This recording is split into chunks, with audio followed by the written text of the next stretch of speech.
Hello guys, today we are going to discuss a topic of sex determination and mutation from chapter 5,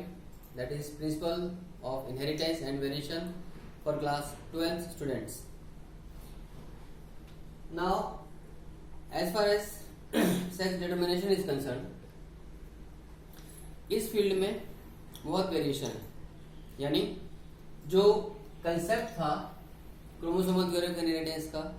तो उसके बाद insects में कई सारे एक्सपेरिमेंट्स किए गए और उसके बाद हैंकिंग में 1891 में इंसेक्ट्स की कुछ स्पीसीज में अपने कुछ एक्सपेरिमेंट्स के दौरान लगातार कुछ स्पीसीज में जो इंसेक्ट्स थे उनके स्पर्मेटोजेनेसिस के दौरान एक स्पेसिफिक न्यूक्लियर स्ट्रक्चर को ट्रेस किया। ओके, और उन्होंने ये पाया कि ये जो स्पेसिफिक न्यूक्लियर स्ट्रक्चर था ये लगभग 50% स्पर्म्स में पहुंचा और लगभग 50% स्पर्म्स में नहीं पहुंचता था, यानी इसके 50-50% चांसेस थे। तो इसको उन्होंने एक्स बॉडी कहा, हैंगिंग में इसका नाम एक्स बॉडी रख दिया कि कुछ स्पर्म्स में 50% स्पर्म्स में ये एक्स बॉडी पहुंचती है और 50% स्पर्म्स में एक्स बॉडी नहीं होती। ओके, लेकिन इसका एक्चुअल में क्या सिग्निफिकेंस था, क्या इसकी इंपॉर्टेंस थी, ये हैंकिंग नहीं बता पाए। फिर बाद में और भी बहुत सारे इन्वेस्टिगेशंस हुए दूसरे और साइंटिस्ट के द्वारा, तो उन्होंने ये पाया कि ये जो एक्स बॉडी जो हैंकिंग ने बोला था जिसको, वो एक्चुअल में क्रोमोसोम है, तो इसलिए इसको नाम एक्स क्रोमोसोम रख दिया गया। और ये एक्स क्रोमोसोम इंसेक्ट्स की कुछ स्पीसीज में होता था, कुछ में नहीं होता था। यानी उन साइंटिस्ट ने ये देखा कि कुछ इंसेक्ट्स में जो मेल्स हैं उनके अंदर ऑटोसोम्स के अलावा एक एक्स क्रोमोसोम एडिशनली होता था, यानी सिंगल एक्स क्रोमोसोम होता है मेल्स में ऑटोसोम्स के अलावा, जबकि दूसरी तरफ जो फीमेल्स हैं उनमें ऑटोसोम्स के साथ साथ इस एक्स क्रोमोसोम का एक पेयर एडिशनली होता है। ओके, तो इसीलिए अब जिन स्पर्म्स में एक्स क्रोमोसोम होता है उन स्पर्म्स के द्वारा जब एक्स को फर्टिलाइज कराया गया तो जो प्रोजेनिस जो इंसेक्ट्स डेवलप हुए वो फीमेल थे, और जिन स्पर्म्स में ये एक्स क्रोमोसोम नहीं पाया जाता उनसे जो एक्स फर्टिलाइज हुए वो मेल्स बने। तो क्योंकि इस एक्स क्रोमोसोम की वजह से मेल और फीमेल जेंडर का, उनके सेक्सेस का डिटर्मिनेशन होता था, इसलिए इसको नाम एक्स क्रोमोसोम को सेक्स क्रोमोसोम नाम दे दिया गया। ओके, अब बेसिकली तो इस केस में एग्जाम्पल आता है ग्रास हॉपर का, यानी हम ये कह सकते हैं कि ग्रास हॉपर के केस में जो सेक्स डिटर्मिनेशन का पैटर्न है वो X0 टाइप का होता है। ओके, तो इससे हमें पता चला कि मेल्स में, मेल ग्रास हॉपर्स में टोटल उनके गैमेट्स की बात कर रहे हैं हम, तो उनके अंदर ऑटोसोम्स के अलावा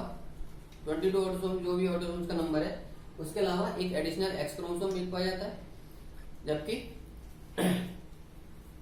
फीमेल्स में ये उनके एक पेयर होते हैं एडिशनल एक्स क्रोमोसोम्स का ऑटोसोम्स के अलावा। ओके, तो इसीलिए ये X0 टाइप का कॉम्बिनेशन है मेल ग्रासहॉपर का, और फीमेल ग्रासहॉपर में होता है जनरली दोनों एक्स पेयर में, राइट, ये फीमेल के लिए।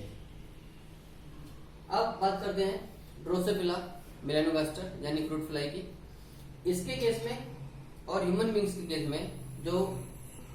सेक्स डिटर्मिनेशन का पैटर्न है दैट इज XY टाइप, यानी इसमें और ह्यूमन बींग्स में जो ऑटोसोम की संख्या है वो बराबर होती है, और इनके अंदर सेक्स क्रोमोसोम्स में जो मेल है वो हेटेरोगैमेटी शो करते हैं, यानी XY क्रोमोसोम्स होते हैं, और ड्रोसोफिला की फीमेल्स और साथ ही साथ ह्यूमन बींग्स की फीमेल में जो सेक्स क्रोमोसोम है वो XX सेम पेयर में होती है, यानी वो फीमेल्स होमोगैमेटी शो करते हैं। बर्ड्स के केस में बात करते हैं, कुछ बर्ड्स ऐसे हैं जैसे हैन वगैरह, इनमें जो गैमेटी की प्रोसेस है वो रिवर्स है, यानी हैन के केस में या बर्ड्स के केस में जो उनके मेल्स होते हैं उनके अंदर सेम क्रोमोसोम पाए जाते हैं, Z chromosome in a single pair, तो दे आर होमोजाइगस, होमोगैमस। और जो इनकी बर्ड्स की फीमेल्स होती हैं वो हेट्रोगैमस होती हैं, यानी उनमें जेड और डब्ल्यू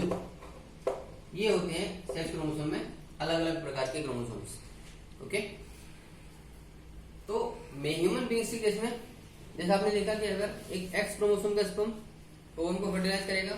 तो फीमेल चाइल्ड पैदा होगी,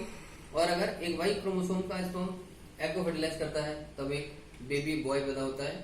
तो इस केस में जो कुछ कंट्रीज जैसे हैं उसमें एक बड़ी ही अनफॉर्चुनेट थिंग है कि वहां पर फीमेल्स को इस चीज की ब्लेम किया जाता है कि सन की बर्थ क्यों नहीं हुई, जबकि ये मेल्स का डिपार्टमेंट है, ये मेल्स के वाई क्रोमोसोम पर पूरी तरह डिपेंड करता है कि होने वाला बच्चा मेल होगा या फीमेल होगा, right. So guys, next come to our next topic, mutation. Mutation actually एक वो प्रोसेस है, एक वो फिनोमिनन है जिससे डीएनए के सीक्वेंस में डीएनए के सीक्वेंस में चेंज आता है, अल्टरेशन आता है। अब डीएनए के सीक्वेंस में अल्टरेशन होगा तो ऑब्वियसली जो जीनोटाइप है वो बदल जाएगा, और जीनोटाइप से क्योंकि फिनोटाइप यानी कैरेक्टर्स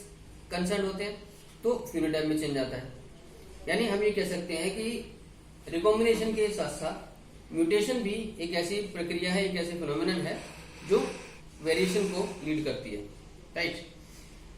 म्यूटेशन को हम बेसिकली दो तरीके से डिवाइड कर सकते हैं, एक होता है पॉइंट म्यूटेशन,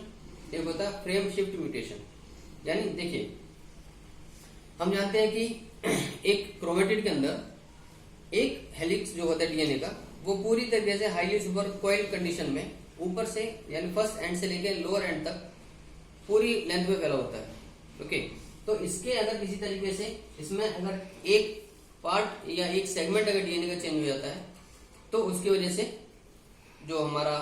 जीनोटाइप है या डीएनए का जो अल्टरेशन है वो स्टार्ट हो जाएगा। और अगर किसी तरीके से एक बेस पेयर में चेंज आता है तो उसको हम पॉइंट म्यूटेशन बोलते हैं, यानी अगर किसी डीएनए के सिंगल बेस पेयर में चेंज आता है उसका अल्टरेशन होता है तो वो पॉइंट म्यूटेशन कहलाता है। और अगर किसी तरीके से बेस पेयर्स का पूरी तरह से लॉस या गेन होने लगता है तो वो कहलाता है फ्रेम शिफ्ट म्यूटेशंस। ओके, और हम जानते हैं कि डीएनए क्रोमोसोम का पार्ट है और क्रोमोसोम के ऊपर जीन्स लगे होते हैं, तो इस तरीके के अल्टरेशन से बेसिकली जीनोटाइप बदलता है और साथ ही साथ जो क्रोमोसोमल एबनॉर्मेलिटीज हैं, जो क्रोमोसोमल एबरेशंस हैं वो जनरेट हो जाते हैं। ओके, और उसके हिसाब से फिर पूरी तरीके से जो ऑर्गेनिज्म है उसके फीचर्स चेंज होंगे because of change of sequence of genes and DNA. Okay, so it means ये जो पैटर्न है ये पूरी तरीके से अलग अलग तरह के ऑर्गेनिज्म में अलग अलग प्रकार का पाया जाता है। ओके, तो जैसा हमने देखा कि ग्रासहोपर के केस में एक्सओ टाइप का पैटर्न है सेक्स डिटर्मिनेशन का, जिसमें मेल्स में एक्सओ टाइप और फीमेल्स ग्रासहोपर्स में दोनों एक्सएस क्रोमोसोम सेक्स क्रोमोसोम के अंतर्गत आते हैं। ड्रोसोफिला में और ह्यूमन बींग्स में एक्सवाई टाइप का है, जबकि बर्ड्स में जिसमें हैन आते हैं उसमें फीमेल हेट्रोगेमिटी पाई जाती है, यानी उनके फीमेल्स में एक जेड क्रोमोसोम और एक डब्ल्यू क्रोमोसोम होता है, जबकि मेल उसके होमोगेमिटी शो करते हैं, यानी दोनों क्रोमोसोम्स जेड क्रोमोसोम होते हैं मेल बर्ड्स में। Okay guys, so this is all about of today and keep yourself safe, keep watching videos, keep doing your homework, utilise your time very honestly. Thank you very much, God bless you all.